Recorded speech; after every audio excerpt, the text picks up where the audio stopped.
Elves and places of the dead, what do they have to do with one another? Wisithala! Elves are a pretty frequent element in Germanic mythology, appearing everywhere from Anglo-Saxon literature to Norse mythology and beyond. And they're frequently associated with places of the dead. In fact, probably the best smoking gun example I can give you is in Cormac's saga, in which someone is directed to go out to a barrows, a burial place, a place of the dead, and make an offering to the elves by reddening the barrows with the blood of an ox in order to gift the ox to the elves. And we also have Waylon the Smith, who appears in Norse mythology as Voland in Volundus Vithi. And in this story, he is described as the leader of elves, indicating that Waylon the Smith was an elf himself, possibly.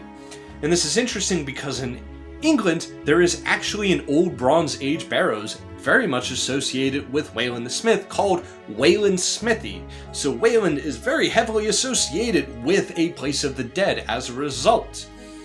And Wayland certainly has a lot of elf-like qualities to him. For example, in even early modern English folklore, if you find a hollow in the woods, there's a chance you could leave your horse behind and a silver coin as payment, and upon your return you might find that the payment was accepted and your horse reshoed.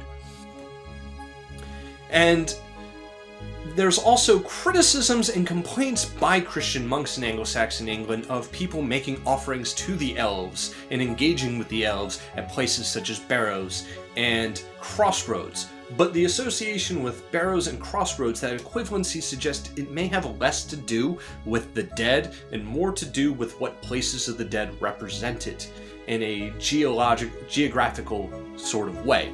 Because Barrows and Crossroads were used in Anglo-Saxon England quite frequently as a marker point for the edge of territory, a boundary point, an end of your land, and thus often ended up being neither here nor there. They didn't belong to anybody. They weren't a part of anybody's land. They were very much a liminal space. Crossroads as well. And Barrows had the added depth of being sort of neither here nor there when it comes to the living and the dead, a space in which both the living and the dead reside in, and thus a place in which you can reach beyond the world of men, beyond Middenjard, and thus might have simply been seen as an access point for elves, not necessarily because elves are in some way attracted to the dead. It's simply an access point for them.